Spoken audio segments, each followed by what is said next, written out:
Hello guys, welcome back to us cooking classes and this is Anwar Alam. और आज हम फिर पढ़ने जा रहे हैं वर्ब के बारे में। जैसा कि हम कल पढ़ चुके हैं वर्ब के बारे में, हमने देखा था कि जो प्रीवियस वर्ब था और जो अभी मॉडर्नाइज यानी मॉडिफाई करके जो वर्ब ग्रामर में पढ़ने को मिलता है, हम उसमें भली बात जानते हैं कि किसको कैसे कैटेगराइज किया गया है। कल हमने उसके बारे में टोटल वीडियो देखा और पढ़ा भी था, आपने उसको देखा होगा। जो लोग नए हैं इस चैनल पे, हो सकता है उनको थोड़ा अगर समझाने की पूरी कोशिश करेंगे, अगर कहीं चूक हो जाए समझने में, आप पुराना वीडियो एक बार देख लीजिएगा। इससे पहले यानी कल का वीडियो आप देखिएगा, उम्मीद करते हैं आपको मतलब 101% आपको समझ आएगा।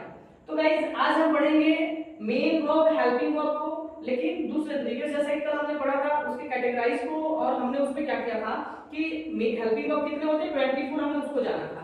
और मेन वर्ब को जाना था, जैसे आना जाना, उठना बैठना सोना, ये सारे हमारे जो थे मेन वर्ब थे।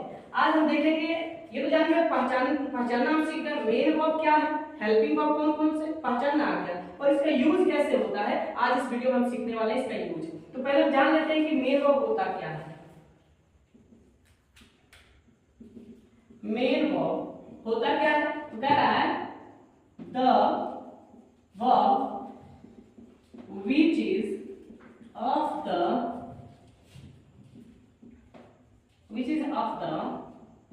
main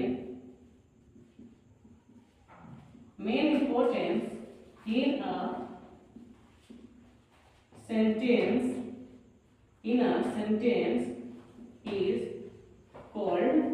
is called main verb।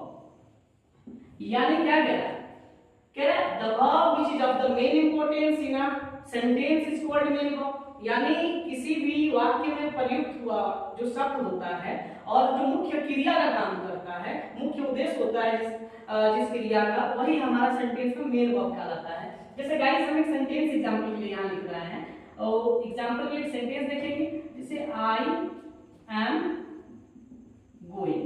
यहाँ देख पा रहे हैं आई एम गोइंग एक सेंटेंस है जो कह रहा है कि मैं जा रहा हूँ, यानी आई एम गोइंग हो गया। इसमें दो वर्ब आपको मिल जाएंगे, एम और गोइंग। आप ये दोनों को उम्मीद करते पहचान भी गए हो, क्योंकि पिछली वीडियो में हमने देखा था कि 24 जो 24 हेल्पिंग वर्ब थे उन्हीं में से एम है।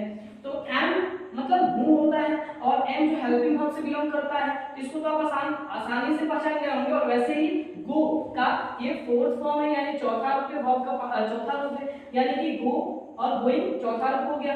तो गो ये हमारा मेन वर्ब होगा, यानी कि इसके अंत में देखेंगे गो मतलब जाना। तो आसान है, इसको भी पहचानना। इस तरह से हम देख चुके कि हमारा हेल्पिंग वर्ब और मेन वर्ब, इसमें दो वर्ब यूज हुआ है, लेकिन ये तो सेंटेंस को कंप्लीट करा रहा है। ये हमारा मेन वर्ब हो ही नहीं सकती, पूरा सेंटेंस को कंप्लीट करा रहा है। लेकिन हमारा मेन उद्देश्य क्या है, जाना।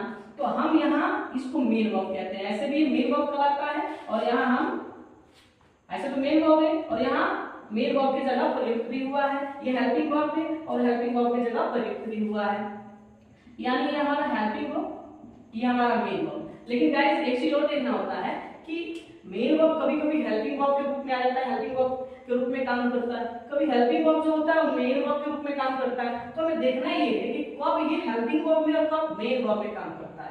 ऐसे तो इसको पहचानना आसान है कि ये हेल्पिंग है मेन है, लेकिन सेंटेंस में ये हमें फाइंड आउट करना बड़ा मुश्किल होता है कि ये मेन है या हेल्पिंग है, किस जगह पे प्रयुक्त हुआ है। तो हम इसके लिए पहले हेल्पिंग वर्ब को देख लेते हैं, फिर इसको आगे समझते हैं। यानी कि हमारा हेल्पिंग वर्ब क्या है, हेल्पिंग वर्ब जो होता है हमारा, कह रहा है द वर्ब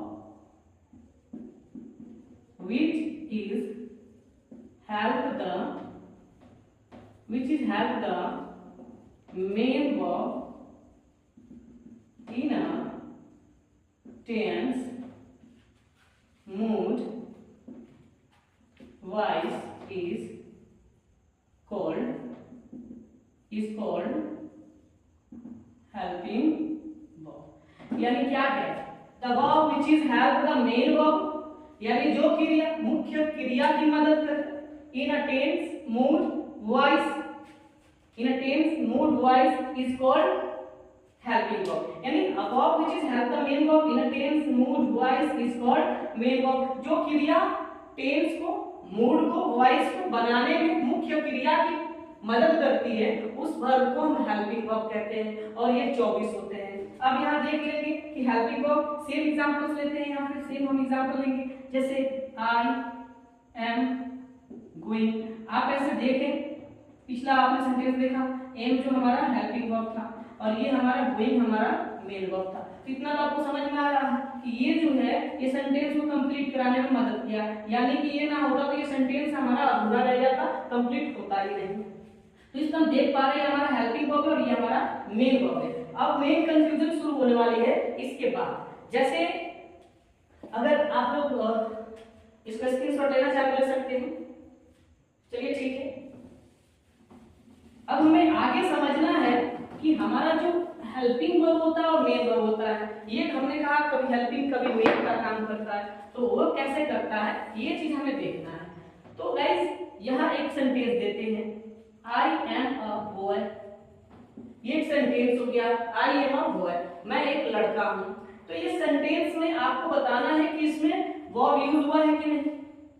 चलिए आप लोग उम्मीद करते हैं आप लोग पहचान लिए होंगे, यानी एक वर्ब है यहाँ जो एम है, और ये भी जानते हो कि एम कौन सा वर्ब है। एम हमारा हेल्पिंग वर्ब है, ये तो आसानी से आप पहचान लिए होंगे क्योंकि एक्सक्लूसिव वर्ब जो 24 वर्ब थे 24 वो उसी में से हमारा एम है। तो सभी लोग पहचान गए होंगे कि एम जो है हेल्पिंग वर्ब है, पर हम कहेंगे कि ये तो हेल्पिंग वर्ब यहाँ है, यानी जब तक ये सेंटेंस से बाहर है तब तक इसे हम कह सकते हैं हेल्पिंग वर्ब है, लेकिन इस सेंटेंस में इसको यहाँ हम हेल्पिंग वर्ब बिल्कुल नहीं बुला सकते। ये हमारा यहाँ सेंटेंस में मेन वर्ब का काम कर रहा है, और क्यों कर रहा है, क्योंकि यहाँ कोई भी हेल्पिंग वर्ब नहीं है और विदाउट मेन वर्ब का कोई सेंटेंस कंप्लीट हो ही नहीं सकता। इसलिए हमने पिछली वीडियो में बताया था कि the verb is the soul of grammar and the grammar is the soul of English, यानी वर्ब जो होता है ग्रामर का आत्मा है और ग्रामर इंग्लिश का आत्मा है। तो हमने ऐसा कहा था। तो आपको क्या पता चला कि वर्ब के बगैर सेंटेंस कंप्लीट नहीं होता, और उसमें भी मेन वर्ब के बगैर सेंटेंस कंप्लीट नहीं होता। तो हमने क्या देखा कि यहाँ मेन वर्ब तो है ही नहीं, फिर सेंटेंस कंप्लीट कैसे होगा। यानी अगर एक राज्य में राजा ना हो, एक जंगल में एक शेर ना हो, तो उस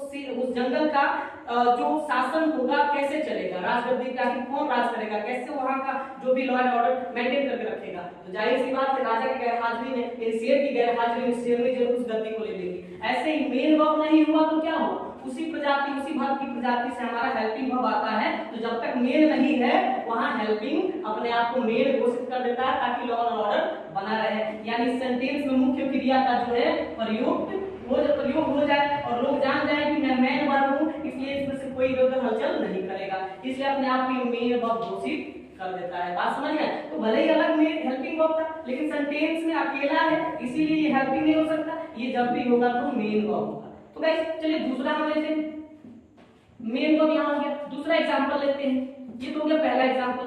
दूसरा एग्जांपल लेते हैं, आई एम गोइंग, हमने कहा मैं जा रहा हूं। अब इसमें आप देख सकते हैं कितने वर्ब हैं, आप इसमें पाएंगे कि इसमें दो वर्ब है, और इस बार आप आसानी से पहचान सकते हैं, एक हेल्पिंग और दूसरा हमारा मेन वर्ब है। तो जाहिर सी बात है ये पहले हमारा हेल्पिंग वर्ब ऊपर वाले सेंटेंस में जो मेन वर्ब बना हुआ था, क्यों बना हुआ था, क्योंकि वहां इस सेंटेंस में कोई मेन था ही नहीं, यानी इसके ऊपर हुक्म करने वाला मेन तो था ही नहीं, इसीलिए अपने आप को मेन घोषित कर दिया, क्योंकि उसी की जैसा दिखने वाला था। तो जाहिर सी बात है अपने आप को राजा कह देगा। तो यहाँ क्या था कि राजा की गैरहाजिरी में तो राजा बन गया, लेकिन यहाँ तो राजा खुद है, तो अपने आप को ये कभी राजा कह ही नहीं सकता, इसीलिए यहाँ ये हेल्पिंग जैसे बाहर था अंदर भी हेल्पिंग ही है। क्यों, क्योंकि यहाँ मेन वर्ब का यूज हुआ है, यानी जब सेंटेंस में यदि मेन वर्ब आ जाए और उससे पहले हेल्पिंग वर्ब आ जाए तो हमारा हेल्पिंग ही रहता है, और ये हमारा मेन वर्ब जो है मेन वर्ब कहलाएगा, यानी ये हमारा हेल्पिंग आ गया और ये हो गया हमारा मेन वर्ब। अब देखते हैं तीसरा एग्जांपल, यानी यहाँ फिर उसी सेंटेंस को लेते हैं, I am going to write a book. हमने एक सेंटेंस देखना कि I am going to write a book. अब इसमें हम फाइंड आउट करेंगे कितने वर्ब प्रयुक्त हुए हैं। तो इसमें दोस्तों 3 वर्ब आए, आप देख सकते हैं, राइट, गोइंग और एम, ये तीनों वर्ब है। अब आप कहेंगे कि ये हेल्पिंग वर्ब है और वो मतलब जाना, ना आया तो मेन वर्ब, राइट मतलब लिखना, ना आया तो मेन वर्ब। तो आप ऐसा कहेंगे 2 मेन है और 1 हेल्पिंग है, लेकिन नहीं, बिल्कुल गलत है। क्यों, क्योंकि ये जो सेंटेंस को कंप्लीट कर रहा है और गोइंग मदद कर रहा है कहां, जाकर लिखने में, क्या लिखना है, किताब लिखने में, यानी कुल मिलाकर इसमें 3 वर्ब का यूज हुआ है, यानी ये तो सेंटेंस कंप्लीट करा रहा है, दूसरा क्या कर रहा है, यानी इस क्रिया की मदद कर रहा है। तो जाहिर सी बात ये सबसे पावरफुल है, यानी इसी काम को जैसे हम जा रहे हैं, तो अब जब जाएंगे नहीं तो लिखेंगे कहां से, लिखना नहीं होगा तो जाते ही नहीं, इसीलिए हमारा मेन वर्ब ये हो जाता है। यानी कि अगर एक सेंटेंस में 2 3 3 से अधिक, यानी 1000 वर्ब अगर यूज हुए हो तो 999 वर्ब जो पहले आए हैं वो सारे के सारे हेल्पिंग वर्ब हो जाएंगे और अंत में आने वाला वर्ब जो होगा वो मेन वर्ब कहलाएगा।